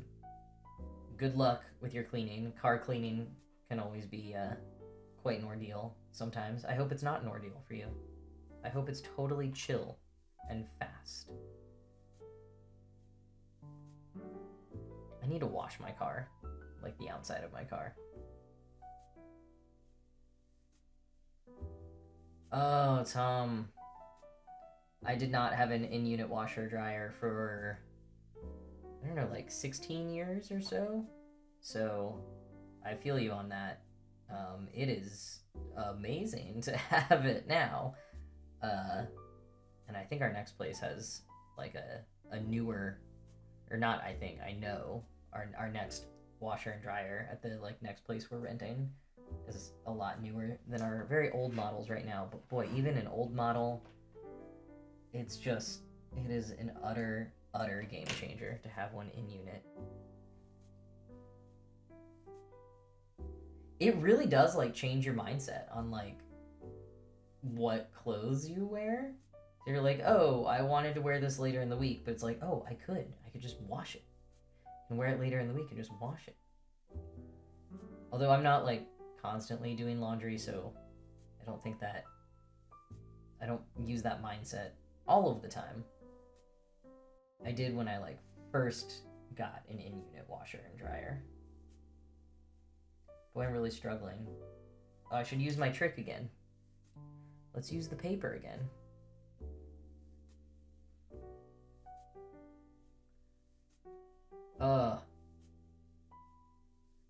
Hazel, it's the worst. It's the worst thing when you put a bunch of stuff on your bed. So you're like, I have to clean it up before I go to bed. But then somehow it happens that when you go to bed, you have to clean it up before you go to bed. It's just the worst.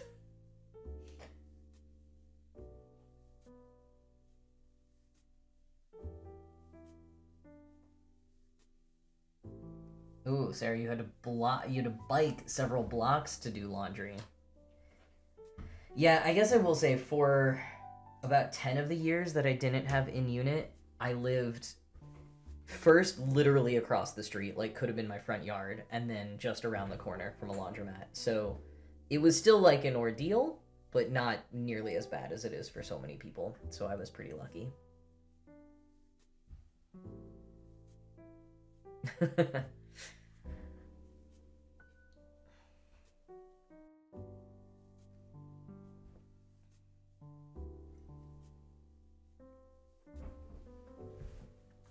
Okay. I'm doing at least one more of our long spool. Oh, these are about to be so perfectly the same size. Very excited. Okay, so let's do both of these colors first.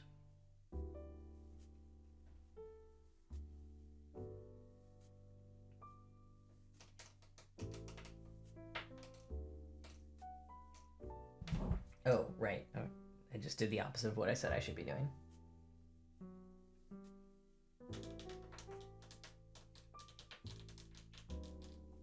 Yeah, that's the downside of being right by the laundry room. If you're like in a building with a laundry room, is you have to hear everyone else doing laundry all the time or hear the machines running all the time. But also, you don't have to carry your laundry too far. So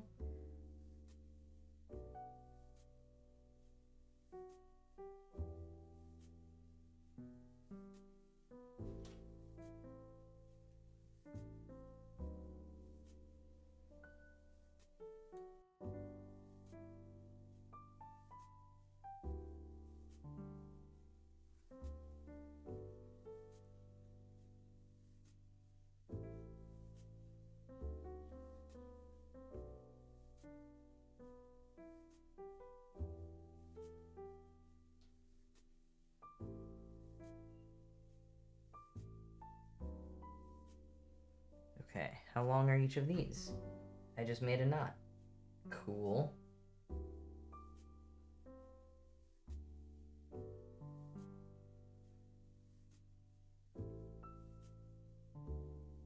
Come on. There we go. Okay, not done. How close in length are these?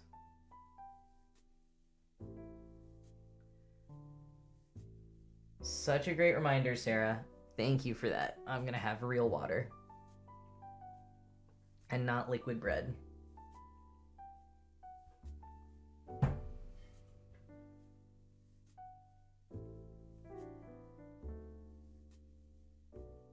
Every knot was once straight rope. What wisdom. Allison, I feel that for packing, where like packing in deep winter is so annoying because you have to pack so much stuff and it's all so bulky. Packing in the summer is great, but I'm also like, I need to remember that I'm gonna probably be changing clothes multiple times a day because I'm gonna get so sweaty all the time.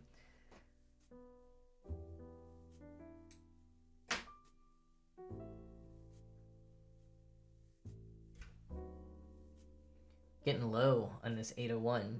Good thing I have a million skeins of it.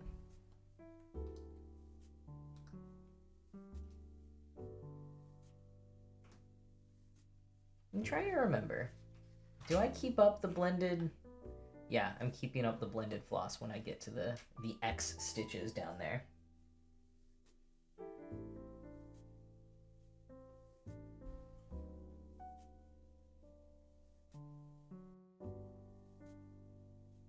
Uh-oh.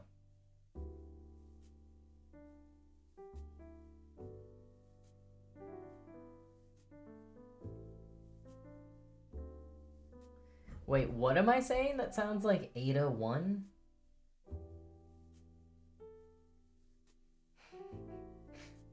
$801. Ah, the number. I see, I see.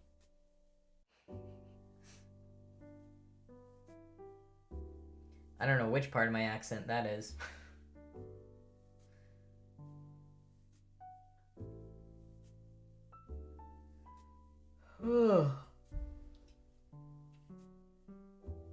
I'm very sleepy. Ada on the brain. Well, it's 10 till 8 o'clock, so yeah, everyone's ready. It's on the brain.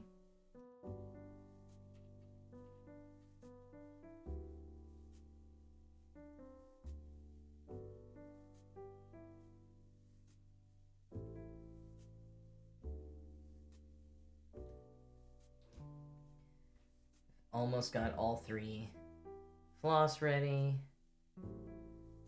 So close. We'll see how far these ones get us.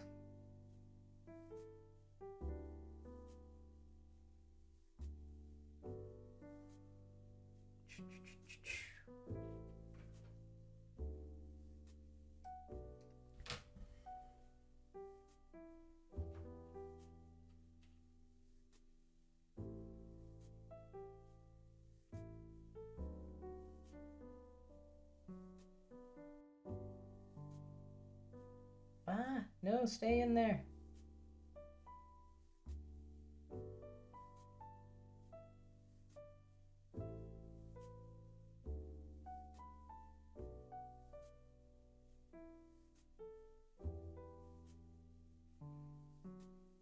Okay. We're back.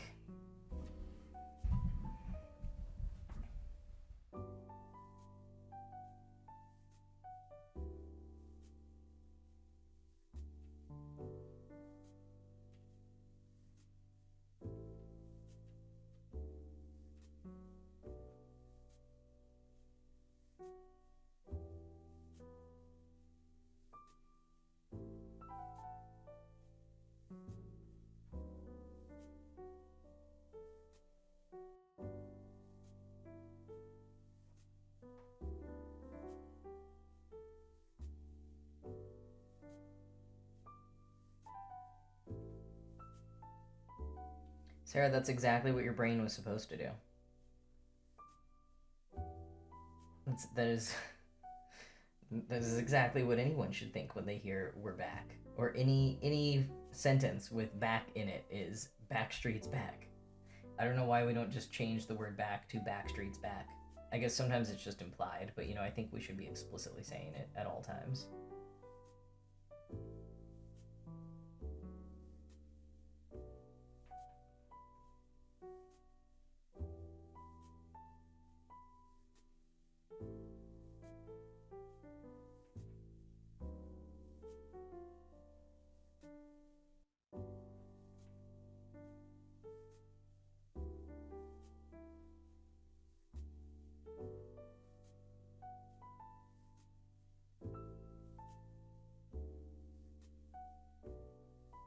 Oh, strong same on Total Eclipse of the Heart, Tom.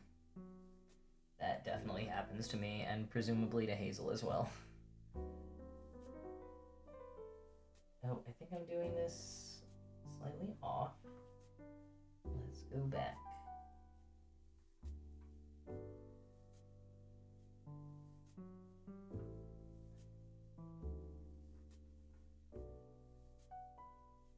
That's better.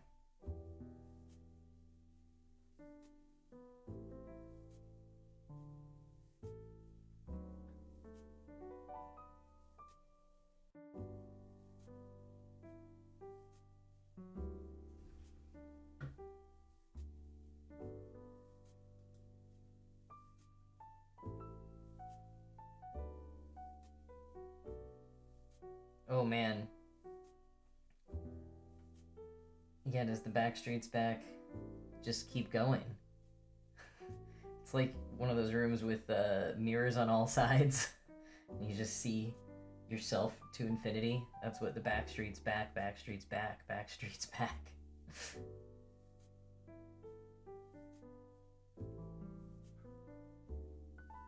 I have done a terrible job of keeping an eye on ads tonight.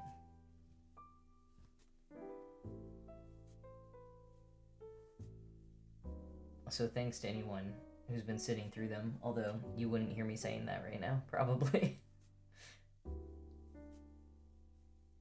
Oh, see, now that is the innovation, Sarah. Triggers an all right. That needs to be like how so many people can't say 69 without saying nice. Like someone else has to say nice. That's the response to someone saying 69. That's what Backstreet's back. Someone else has got to say all right. Or maybe we just, anytime you say Backstreet's implied. So the next person says all right. I have a feeling that we are just gonna get to the end of this square with this piece of floss, and that we're not gonna get to the next side, which also means that we may not be finishing the sides on this stream tonight.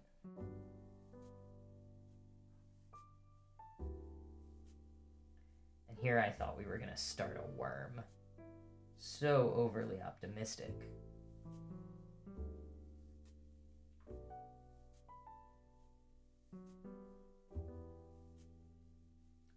There's so much of Long Spool Summer left. And even more than we have had thus far. Because I'm gonna be here now.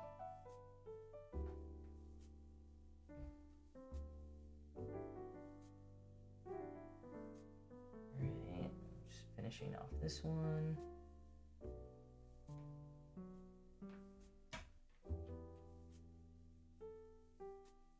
I think I do want to get my floss started though. And we'll start a little bit just so when I like pick this up again, it won't be as annoying. I'm like doing my future self a favor here.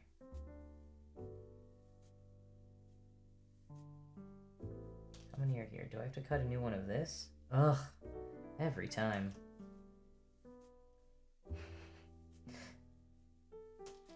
Yes, I wish you all a very long spool.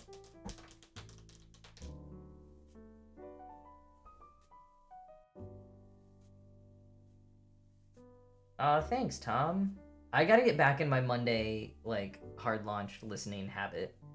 I had a thing I was going to Monday mornings, and it was, like, perfect commute listening. But that that is over, like with the school year, and so I have not been keeping up with hard launch like I eventually do, but I don't listen like on Mondays. And I liked that little routine, so I don't know. I got to get back to that somehow. But I did end up buying tickets to the Dan and Phil World Tour, so I will be going, which is exciting. Um, Tom, please tell me you got tickets, because you needed to.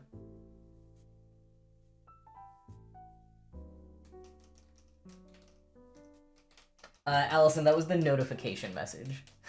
Yes. I guess I could have titled the stream that. I try to make the streams a little descriptive for people who are browsing, but yeah, that was the notification message if anyone got it. So I'm glad you saw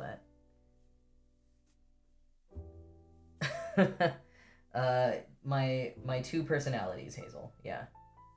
Apparently. Um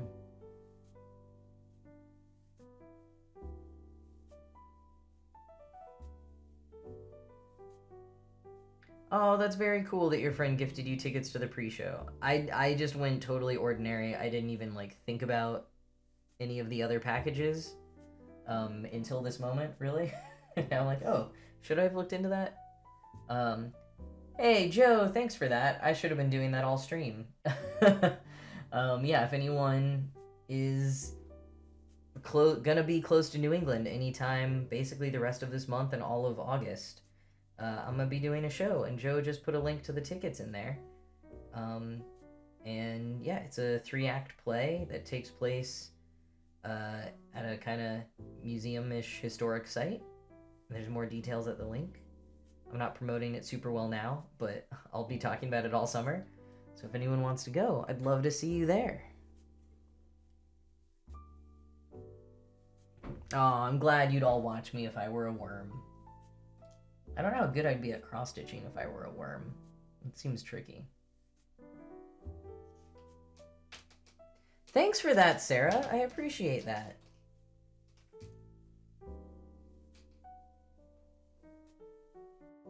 Maybe some of them will come. I feel like bookish people would like this play.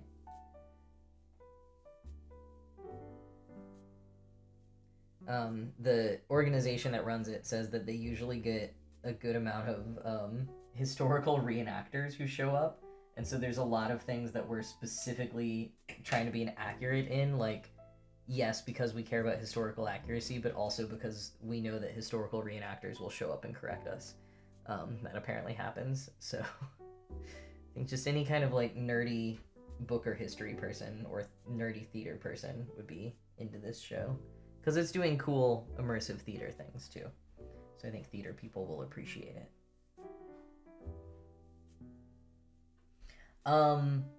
The status of Beardgate is that I get to keep my beard.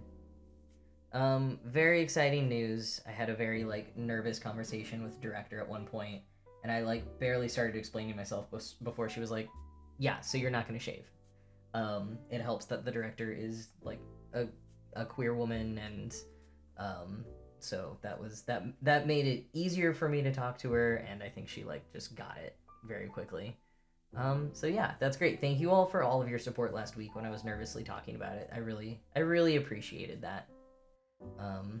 And yeah, it's very good news. I'm very excited about it.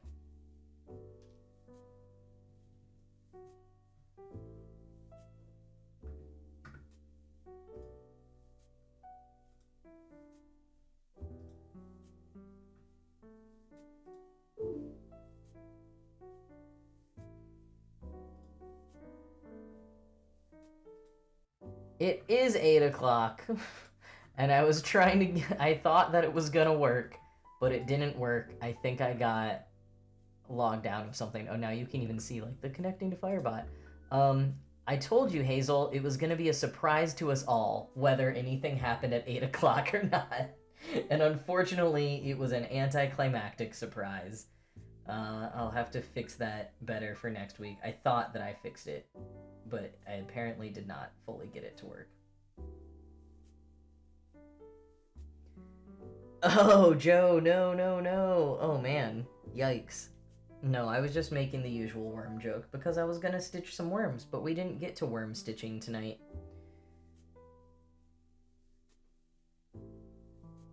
Ah, Hazel. That's a bummer. But yeah, I mean, it is running all the way through August, so if another trip comes up or anything like that, you can check it out. The surprise is no surprise. It is a big relief. I will say, I do still want to shave sometime. Like, shave my beard just to see, like, would it grow back a little bit different? And also, like, how do I feel about how my face looks this many more years into aging and transition? Like, since I really started having anything you could slightly call a beard. But I think being, like, contractually obligated to keep shaving for 2 months was something that was making me a little bit nervous. I've talked about like doing it for like a couple of days over a holiday break when I'm not going to be seeing people, or not even like staying with my face shaved for a couple of days, but just like shaving in between Christmas and New Year's or something and then letting it grow back just to see.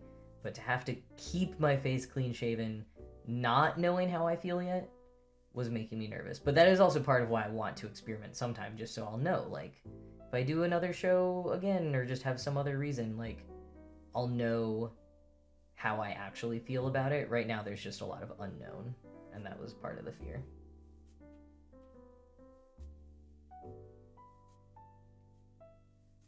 Would you love me if I were a bird's nest made of mini two short pieces of floss? That's the real question. Asking the real questions, Tom. But Joe's departure. Have a good night, Joe. Thank you for all of your helpful reminders and wonderful comments tonight. I really appreciate you. But that reminds me that I need to go because the game is starting. I'm gonna go watch the U.S. men's team in the World Cup. That's what I'm doing. But also I have chores to do and all those kinds of things. So yeah, I'm gonna head out. If anyone else is watching the game, I hope you enjoy the game. Hope you enjoy other FIFA World Cup games or other sports games that you might watch. And I hope that you all have a wonderful crafting week. Thank you for crafting with me for a couple of hours. And I'm gonna be back next week. I'm so excited to be back into actually being here every week. So I can actually say, have a wonderful week, everyone. Thank you all for tuning in tonight. Thank you for the resubs and the very kind comments. And I will see you all again next week. Wow, okay. Goodbye, everyone. Good night.